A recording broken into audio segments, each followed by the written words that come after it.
Okay guys, mabuhay, maligayang pagbabalik sa aking YouTube channel. Katulad ng sinabi ko, nang galing ako sa premiere night ng My Future You. Of course, na ang bida ay ang Francet or Francine Diaz and Seth Fedelin. Of course, showing ito sa December 25. Isa nga ito sa 10 pelikula na kasali sa Metro Manila Film Festival 2024. At talagang oh. Ay nako, sinasabi ko talagang dark horse ito in terms of ganda ng pelikula or kilig factor or yung talagang drama. Alam nyo talaga, you can never go wrong pag love story talaga ang tinatakel mo, no? At ito nga, very young ang love story ng Francet, of course. At syempre, haluan mo pa ng drama na may comedy, may romance, talagang mabenta at bebenta. Talagang lahat ng sangkap, lahat ng kailangang sangkap para sa isang bonggang pelikula na magpapakilig sa mga fans, meron talaga. Kaya naman hindi talaga, alam nyo, iba rin talaga ang premiere night. Talagang pag nakakapanood. Actually, ito ang first movie ng 2024 Metro Manila Film Festival na nagkaroon ng premiere night. So, maraming fans ang dumating, of course. Yung mga very active na fans, talagang mararamdaman mo na nag-effort sila, gumastos sila. Meron sila mga light stick na dala. Tapos mamaya makikita niyan. Ito talaga, nagpapasalamat ang Francet dahil talaga kahit nga naman daw medyo mahirap ngayon magpunta sa mga mall dahil sa sobrang traffic. Kahit gabi na talaga nandun pa rin ang mga fans. Kami rin talaga nahihirapan din talaga sa mga ganitong araw dahil talaga namang walang kupas ang traffic pag December na. But anyways, eto nakita nyo biglang-bigla parang nag-iba ang itsura ni Seth Fedelin. Kasi nung mga una namin siya ng interview, parang totoy-totoy Pero ngayon parang biglang-bigla nag-mature na gwapo talaga. Kumbaga nakita mo yung parang agad-agad nagka-age siya, nagka-edad siya, na tama lang hindi ko sinasabing tumanda siya, kundi, kasi nung first time yung story ko, totoy na totoy Ngayon talaga parang nakaramdaman mo na yung responsibility na in-embrace talaga niya, na talagang inako niya at paninindigan niya. At yan, nakita nyo, so very positive ang aura niya, pati si Francine, at talagang napakaganda ng tandem ng Francet.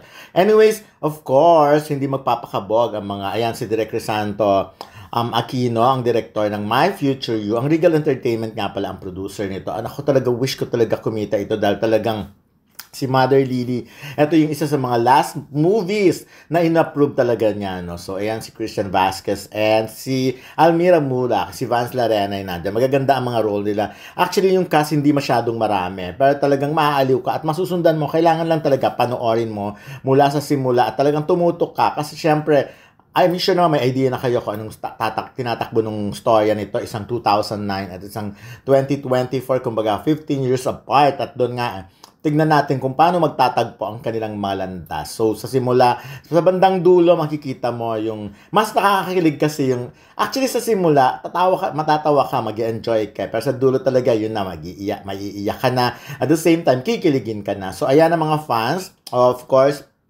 ako hinanap ko talaga ang aking, kasi talaga in fairness sa mga ganitong press con, may mga pangalan na talaga yung upuan.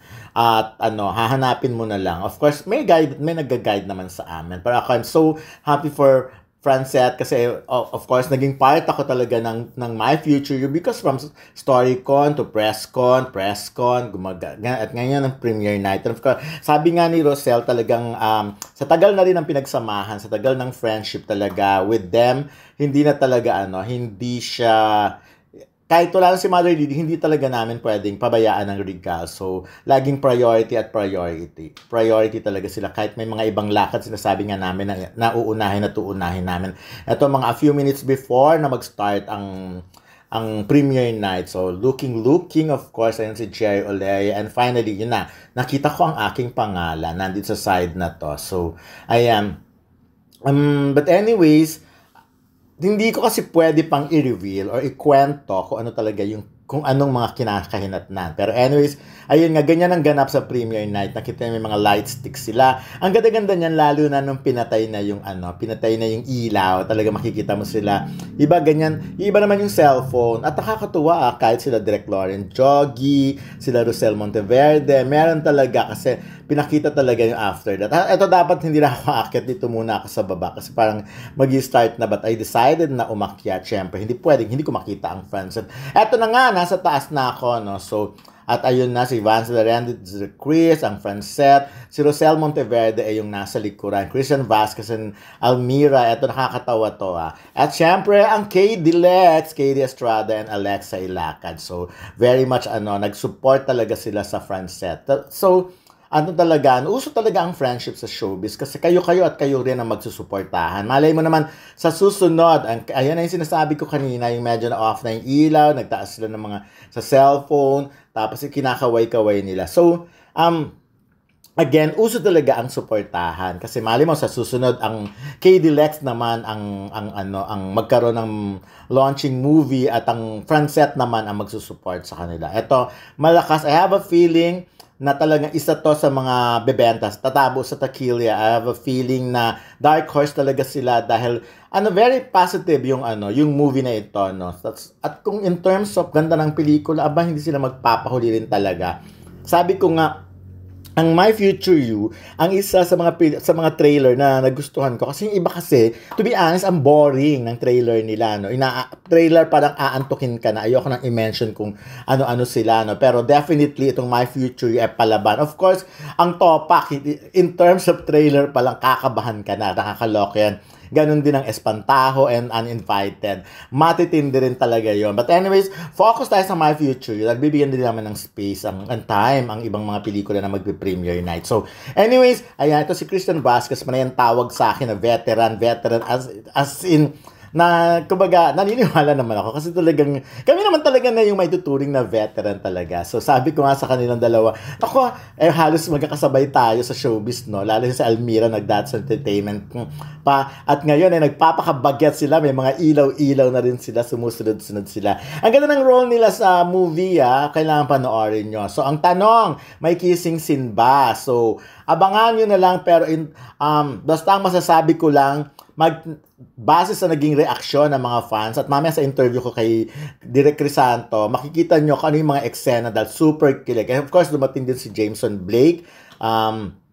Ayun na, para mag-support. At of course, bakit nga ba napamura si OG Diaz dito sa pelikulang ito or nagchichikahan ko sa kanila? So, congratulations, Direk. So, ano masasabi mo sa I mean, yung chemistry, di ba? Kitang-kita. Grabe yung sigawan ng mga tao, di ba? Na-appreciate nila kahit hindi yung mga kilig scenes, yung mga gandang eksena, mapalakpak sila. Tapos, pero habang nag-shoot, nakikita mo na yung reaction na yan. Hindi ko in-expect na ganun, ganun para siya nakakakilig. Yes. Hindi ko in-expect na ganun siya. Ganun yung reaction nila actually sa mga eksena. Grabe. Ang lakas na rin pala nila. Kaya siguro ako. Kagabi sabi ng isang director na parehas natin kakilala. Ang ganda raw ng pelikula. Napanood niya na. Anong pangalan ng director na ito? Secret.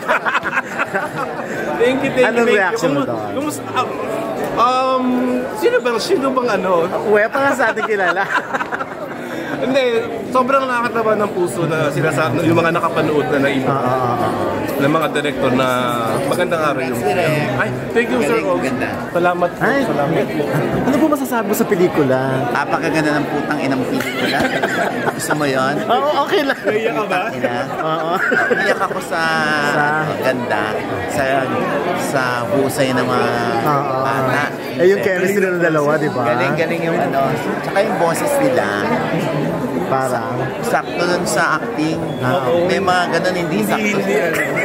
Galing na yung plado yun.